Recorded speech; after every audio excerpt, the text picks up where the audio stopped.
le podcast de la CPTS Paris 8.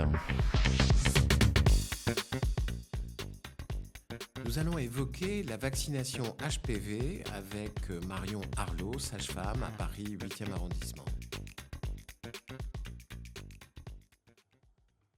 Marion Arlot, bonjour. Tu es sage-femme Paris 8e et aujourd'hui on va parler de vaccination contre le papillomavirus. Alors pourquoi cette vaccination ? Pourquoi c'est aussi important d'en parler ? Alors bonjour Dani, donc le papillomavirus, déjà, qu'est-ce que c'est ? On parle de l'HPV, Human Papillomavirus. C'est une IST, une infection sexuellement transmissible. Il en existe des centaines de Human Papillomavirus. Certains vont être oncogènes, c'est-à-dire qui pourraient entraîner un cancer. D'autres vont être non oncogènes, donc ne risquent pas d'entraîner un cancer. Malgré tout, on sait qu'on peut avoir des co-contaminations assez régulières entre les différentes souches. En fait, ce virus, il est responsable d'un cancer du col de l'utérus, c'est ça ? Mais il n'y a que lui ou vraiment de manière très importante, c'est à cause de lui qu'on fait ce cancer ? Majoritairement, et même très majoritairement, c'est à cause de ce virus, puisque 90% des cancers du col de l'utérus sont liés au portage du papillomavirus. Alors, on peut aussi être porteuse du papillomavirus et ne pas déclencher de cancer. Mais néanmoins, ce sera important de faire régulièrement des dépistages du cancer du col de l'utérus par frottis pour s'en assurer. C'est une petite question. Vas-y, dis-moi. C'est-à-dire, est-ce qu'un porteur de papillomavirus qui ne fait pas de cancer peut transmettre le papillo à un autre qui, lui, peut développer un cancer ?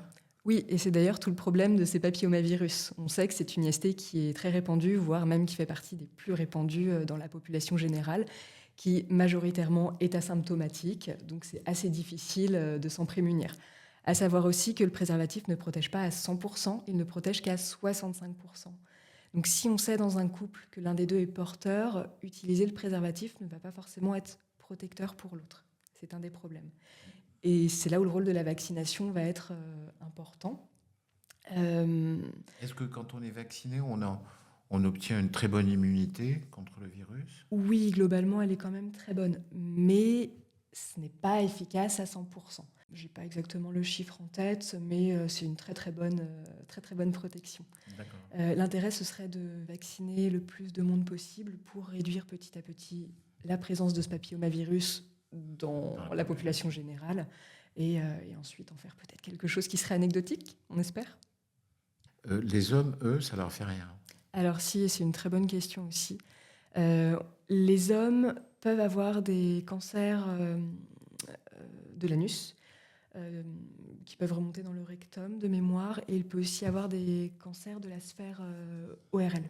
Est-ce qu'il y a des facteurs de risque ? C'est-à-dire que on sait, par exemple, pour les poumons, etc., qu'il y a des facteurs de risque à certains virus qui vont être beaucoup plus oncogènes, par exemple. Est-ce qu'on retrouve ça avec le papillomavirus ? Oui, effectivement, il y a des facteurs de risque qui vont majorer le risque de faire un cancer du col de l'utérus, le tabagisme notamment. On sait aussi que l'utilisation prolongée de contraceptifs et traitements hormonaux aurait un impact sur l'augmentation du risque de cancer. On va aussi avoir les personnes qui sont immunodéficientes. Pour celles-ci, le dépistage du cancer du col de l'utérus va être souvent plus rapproché. Il y a aussi un risque génétique qui est, lui, plutôt rare. Et le dernier, ça va être l'éco-infection avec d'autres IST, notamment herpès chlamydia. D'accord. Donc, en fin de compte, la meilleure protection contre ce virus, c'est la vaccination. Oui, on en revient encore et toujours à ça.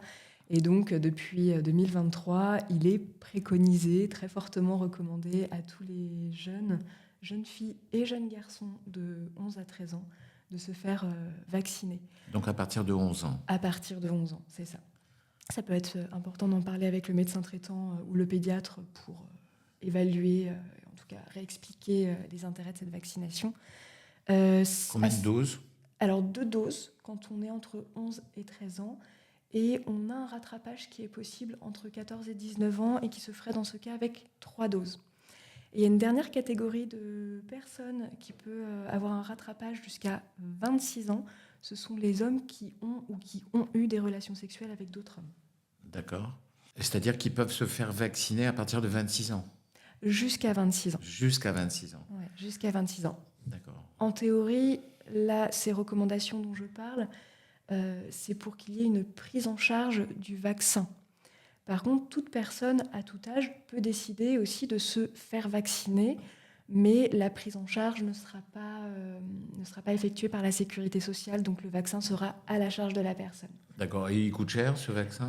Un petit peu, donc ça peut être prohibitif. De mémoire, je crois qu'on est à 180 € par dose. Ah oui, d'accord. Donc c'est quand même D'où assez l'intérêt conséquent. d'être remboursé quand même. Voilà, c'est ça. Très bien. Peut-être dernier point que je peux évoquer, on en a déjà un peu parlé tout à l'heure, c'est le fait que la vaccination ne doit pas empêcher la réalisation des dépistages réguliers du cancer du col de l'utérus. Certes, c'est une excellente protection, mais on peut tout de même être porteur et développer des lésions plus tard dans la vie. Donc, faites-vous dépister. Voilà, oui. Surtout s'il y a plusieurs surinfections et voilà. Merci beaucoup, Marion, c'était très clair. La conclusion, c'est qu'il faut se faire vacciner. Oui. C'est sûr. Merci, Denis.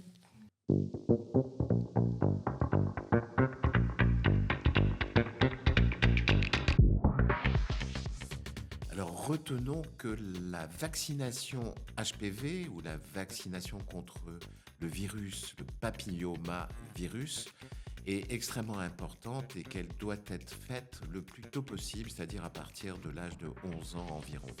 Pourquoi ? Parce que ce virus est particulièrement impliqué dans l'apparition de cancer du col de l'utérus et que cette vaccination ne doit pas empêcher le dépistage de ce cancer.